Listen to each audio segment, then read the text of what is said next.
है। ये H2P है। ये क्या है? एक समकोण त्रिभुज है। ये समकोण त्रिभुज है। ये समकोण त्रिभुज का ये क्या है? कर्ण है। तो कर्ण का स्क्वायर क्या होगा? लंब स्क्वायर जोड़ आधार स्क्वायर। तो लंब इसका क्या है? ये x, और ये कितना है? ये दूरी कितना? ये पूरा कितना है? d। तो ये कितना होगा? dy 2। ये हो जाएगा। तो H2P क्या हो जाएगा? आधार स्क्वायर जोड़ लंब square x plus D by 2 का स्क्वायर। ये हो गया H2P का स्क्वायर। S1P का स्क्वायर क्या होगा? तो इसी तरह से ये एक समकोण त्रिभुज है, ये इसका आधार हो गया और ये इसका आधार, दोनों का सेम है d। और लंब कितना है? ये देखो, ये पूरा यहां से लेके यहां तक x है, लेकिन ये दूरी कितना है? dy 2। यानी कि कितना है? x से x माइनस dy 2। ये डिस्टेंस, ये P से लेके ये पॉइंट तक का दूरी कितना है?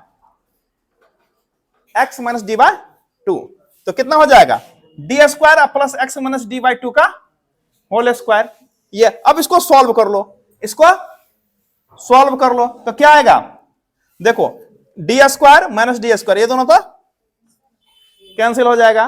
उसके बाद क्या बचता है इधर? x प्लस डी बाई 2 का स्क्वायर और minus X minus D by 2 का whole square. a plus B का होल स्क्वायर और माइनस ए माइनस बी का होल स्क्वायर। क्या बचता है? 4ab। 4ab बचता है। तो 4 इंटू एक्स क्या होगा? 4ab यानी कि 4x और b की जगह पे dy 2। तो कितना होगा? 2 यानी कि 2xd, यानी कि फाइनल रिजल्ट कितना आएगा? 2xd। a प्लस बी का स्क्वायर और माइनस ए माइनस बी का स्क्वायर क्या आता है? 4ab। सॉल्व करोगे तो फाइनल कितना आएगा? 2xd, यानी कि इतना बराबर आ गया 2xd।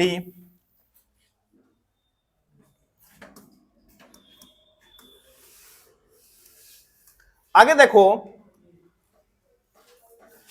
अब ये क्या होगा? H2P माइनस S1P क्या हो जाएगा? तो देखो यहां पे क्या है, हम ये निकाले H2P का स्क्वायर माइनस S1P का स्क्वायर बराबर क्या आया? 2xd। अब ये देखो, a square minus B square क्या होता है? a minus B into A plus B.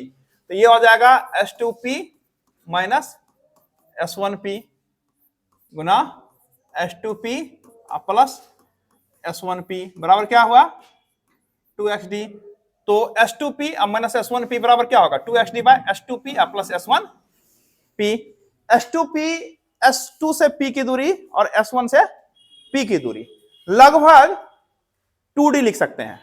ठीक है, ये चूंकि बहुत ज्यादा ऊंचा पे नहीं है, ये जो इस तरह से है हमारा, देखो ड्रॉ करते हैं यहां से, ये दोनों सोर्स है और ये स्क्रीन है, ये मध्य बिंदु। यहां से ये S1 है और ये S2 है, या ये S2 है और ये S1 है, ये पॉइंट P है और यहां तो ये दोनों के बीच की दूरी कितनी है? कैपिटल D है। तो ये दूरी और ये दूरी में ज्यादा अंतर, नजदीक बिंदु के लिए दूरी में ज्यादा अंतर नहीं होगा। तो लगभग H2P और S1P दोनों को 2d के लगभग मान सकते हैं, यानी कि बहुत ज्यादा अंतर डिफरेंस नहीं होगा। डिवाइड में 2d, लगभग इसको लिख दिया 2d, यानी कि पथांतर कितना होगा? लगभग H2P और माइनस S1P लगभग कितना होगा? 2 कैंसिल, xd बटे d। ठीक है, जहां d क्या है? पथांतर कितना आया? xd बटे d, जहां d दोनों स्रोतों के मध्य की दूरी और कैपिटल D स्रोत और पर्दे की दूरी है। ठीक है, x क्या है? केंद्र से बिंदु P की लंबवत दूरी है। ये केंद्र है इसका, सेंटर C है और C से इसकी दूरी है P की x। यानी कि अब d, स्मॉल d और कैपिटल दोनों तो अचर चीज है, ये तो बदलने वाला नहीं है, है ना? किसी भी पॉइंट के लिए अचर है। बदलने वाला क्या है? वेरिएबल। यानी कि पथांतर किस पर डिपेंड करता है? केंद्र से दूरी पर। केंद्र से दूरी जितना ज्यादा होगा पथांतर उतना ज्यादा होगा, और जितना कम होगा पथांतर उतना कम होगा। अब हम जानते हैं कि पथांतर विनाशी व्यतिकरण के लिए और संपोषी व्यतिकरण के लिए, कंस्ट्रक्टिव के लिए, संपोषी व्यतिकरण के लिए पथांतर क्या होना चाहिए? लैम्डा का पूर्णांक गुणज होना चाहिए, एन लैम्डा होना चाहिए, यानी कि x बराबर कितना होना चाहिए? x बराबर क्या होना चाहिए? एन लैम्डा डी बटे डी होना चाहिए, यानी कि संपोषी व्यतिकरण के लिए क्या होना चाहिए? एन लैम्डा डी बटे डी। कोई इसको ऐसे लिख सकता है, एन लैम्डा कैपिटल डी बटे small D, N lambda D बटे डी होना चाहिए। ये डी क्या है? अचर है, आवाज ना करें। ये संपोषी व्यतिकरण के लिए होना चाहिए, यानी कि पहला एन का मान बारी बारी रखते जाइए। पहला संपोषी व्यतिकरण कहां पर होगा? एन बराबर आप रखते जाइए, पूर्णांक है कोई तो 0 प्लस माइनस 1 इस तरह से प्लस माइनस 2 प्लस माइनस 3 रख सकते हैं। तो पहला संपोषी व्यतिकरण कहां पर होगा? 0 पर। एन बराबर रखें 0 तो 0 हो जाएगा, यहां पे सेंटर पे आ जाएगा। दूसरा संपोषी व्यतिकरण कहां पर होगा?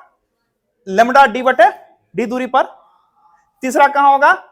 2 लैम्डा डी बटे डी दूरी पर। चौथा कहां होगा? 3 लैम्डा